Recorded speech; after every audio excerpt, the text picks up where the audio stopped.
So there's been talk going around online about a Super Mario 3 movie coming out in 2029. A lot of people are expecting that, concerning the fact that we got the Super Mario Galaxy movie this year, and then 3 years ago we got the first Super Mario Brothers movie. So that sounds about right if Nintendo plans on making a sequel. And there's been a lot of speculation as to what the third film might be about.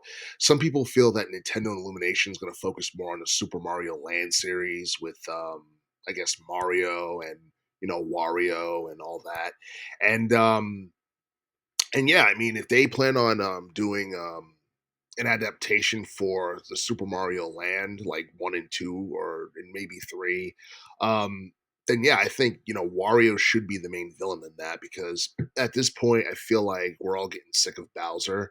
Bowser was okay in the first movie, and Super Mario Galaxy movie, he was just a joke. He was a joke character. His son Bowser Jr. he proved to be a better villain than he was for the most part, even though Bowser himself is more iconic.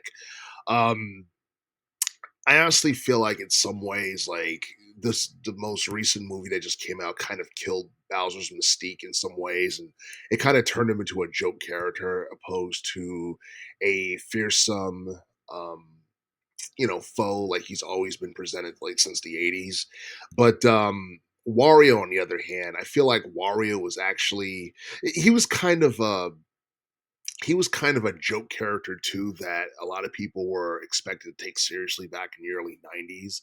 And if I'm not mistaken, I think Super Mario Land 2 was probably the only game where he was like presented as a big threat in terms of being like a main villain, because I feel like every game after that he was just, or at least every like main Super Mario game or related game, he was just kind of like, I think he was just like a side character or whatever. But yeah, I mean, we haven't seen like too many games with like Mario and Wario going against each other, and I feel like that's something that Nintendo probably regrets because I feel like um I feel like that whole saga between Mario and Wario could have went on a little bit longer than it did. And don't get me wrong, I feel like that game, Super Mario Land 2, it was one of the hardest Mario games ever. It was probably up there with Super Mario Lost Levels in terms of like difficulty. But if Nintendo and Illumination do decide to adapt Super Mario Land 1 and 2, I honestly think that's something that will definitely, turn heads, and it's something that will arouse the interest of a lot of, retro gamers like myself and people who have been following Mario for the past couple of decades. But but in terms of what to expect and all that, I hope they don't. I hope they don't do like in the next film what they done in this film, where they took the focus off of Mario and they placed it more on like a secondary character or what have you. Because a lot of people complained about Super Mario Galaxy for that reason, because they had put more spotlight on Princess Peach and Rosalina, and it kind of pissed some people off. But overall, it was a good movie. I don't think it tainted the movie to a point where it was just unwatchable, because you look at Super Mario Galaxy, the movie, and you look how much it's done so far in terms of box office revenue.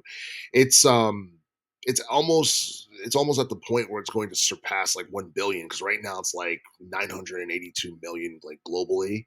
And it did better than the last movie. And I think this film has done better than all three Sonic movies in terms of box office revenue in general, because the Sonic 3 film from 2024 has done like 492 like million in terms of box office revenue, and that film did more than the prequels that came before it. So the Sonic 3 movie from 2024 did better than the Sonic movie from 2020 and the Sonic 2 movie from 2022. So yeah, I mean, the second film of second main Mario film has done better than all three Sonic movies. So is the first film, and I'm guessing that the third film is probably going to be even better, especially considering the fact that obviously Nintendo plans on trying something new. And I had, speculated that, this was going to be a thing. They were going to focus more on Super Mario Land or possibly Super Mario Odyssey or maybe, Super Mario RPG, but I think that's non-canon. But yeah, I think, Super Mario Land has a very intriguing story, and despite how popular it was back in the day, I feel like it doesn't get talked about as much. And I feel like this is an opportunity for Nintendo and Illumination to reintroduce the current generation of gamers and casuals to the Super Mario Land series.